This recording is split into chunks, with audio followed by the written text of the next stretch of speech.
Hey, ba-dum-bum-bum-bum. Ladies and gentlemen, boys and girls of all ages, welcome to KocoSports. It's where the world comes to kick butt. That's for you, Susan. You're home for combat sports and above all, where it's okay to be a passionate fan. I am the huge one, kid, the idiot, Dave Koco from DAVKOCO.com. And we're always streaming when I'm not getting married on twitch.tv/KocoSports, Twitter, Facebook, Instagram, and the TikToks. As always, we ask you, win, loss, or tie, what did you think of tonight's Impact? Me personally, I gave it a weak win. There was parts that were absolutely amazing. I feel like this was spread out. I do notice when it comes to Impact, one, thanks to Santino, their comedy is a million times better. Some of their comedy is hit and miss. Tonight, Santino, home run, just understands pro wrestling comedy. It's a different style of comedy. He gets it. Two, they finally did something with Bully Ray. And three, I'm noticing a pattern that my favorite matches are like in the very beginning of the show. And then as the show goes on, it gets more sports entertaining, which I'm okay with. I just found it interesting. Like every day I'm like, the first match was amazing, and then it gets sports entertaining as it goes on. But yeah, overall, I give it a win. All right, before the Impact pre-show, which I don't watch, so I apologize to Mr. Gresham. Jonathan Gresham defeats Aiden Price via repeated knee strike submission. So it sounds like it was interesting. Next, you got Ace Austin, Chris Bay, Bullet Club. Love them both. They defeat Kushida and Kevin Knight. Love them both. Vita Fold, pinfall. I thought this was the best in-ring match of the night. I was really excited for it, and they delivered. I love the Bullet Club members. I love Ace. Well, not all of them. I mean, come on, dude. There's too many. I love these two members of the Bullet Club. I think Chris Bay and Ace Austin are amazing. I'd love to see them work over in Japan. You get Kushida, and he's starting to look like his old self after, leaving the WWE style. And then you got Kevin Knight, who just impresses me more and more I watch him. Then you got Shaw defeats Evans in a running knee strike pinfall. I thought this was going to be a longer match. I really thought this was going to be a longer match. I enjoy it. I enjoyed what it was. And I guess maybe sometimes you're like, I wish that was longer. That's a good sign of especially a television match. Maybe not a pay-per-view match, but I think it's a good sign for a television match. Then you got Crazy Steve. I fucking hate him. Granted, the neon green, not going to lie, fucking pretty badass. But just, I've never clicked on the Crazy Steve. He's that guy that's like, I would have trained jiu-jitsu, but I see red and start throwing fists. I would have stood up for that lady in a bar, but I don't want to use these weapons of mass destruction. It's like, all right, man. I'm fucking crazy. Woo! I don't know. I just don't enjoy the gimmick. Crazy Steve defeats Sheldon Jean. It was a short match, and I'm grateful for that. Next, you got Kenny King. They did a segment earlier where he's calling out Swinger.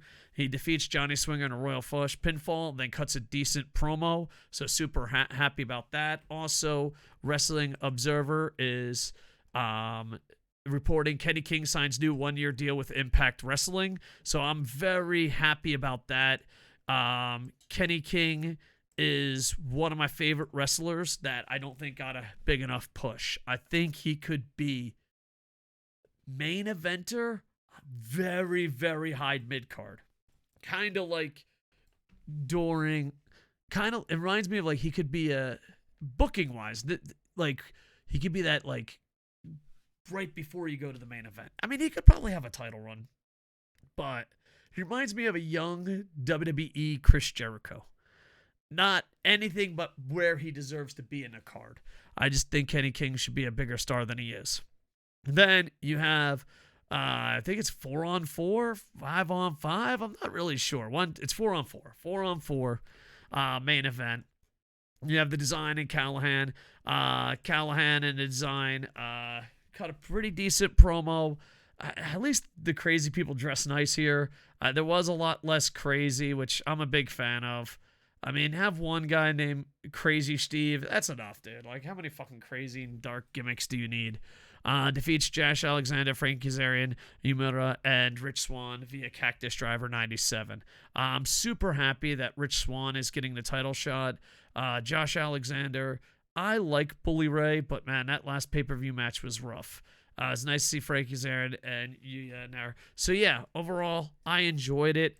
I thought it was a win. I thought the opening match was the best match, but that's also my style of wrestling.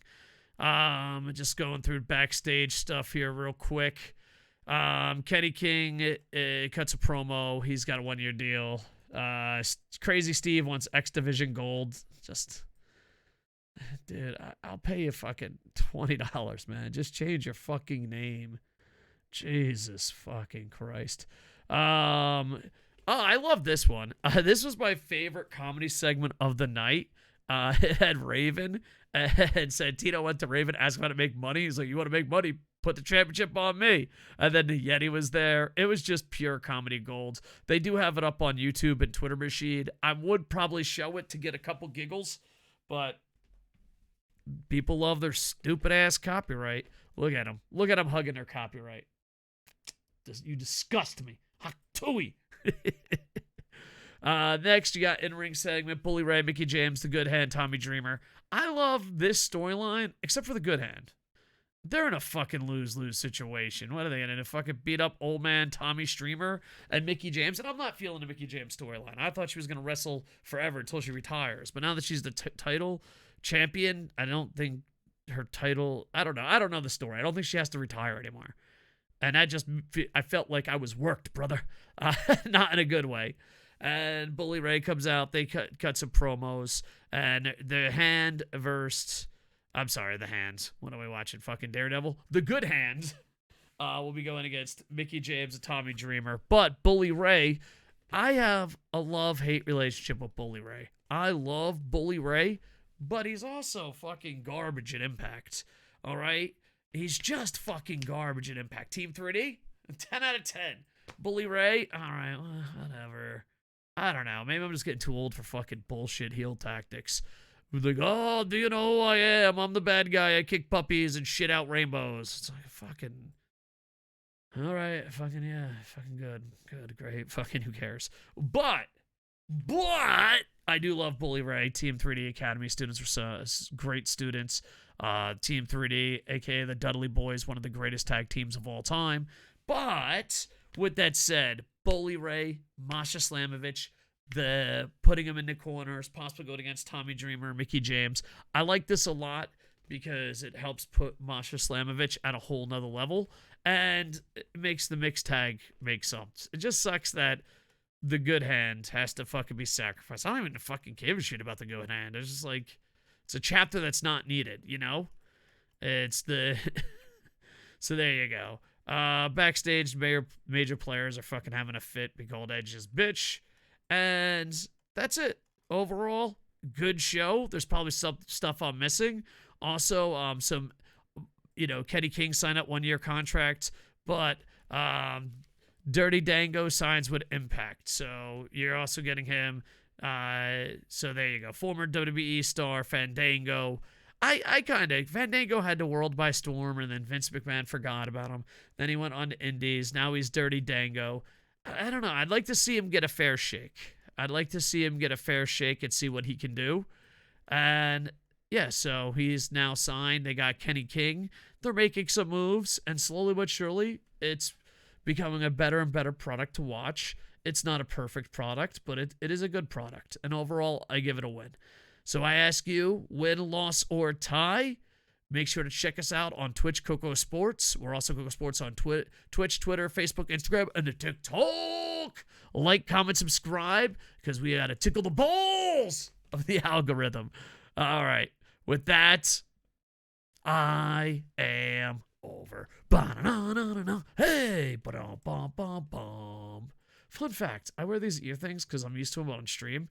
There's nothing actually here. I don't know why I wear them. Just thought I'd let you know that.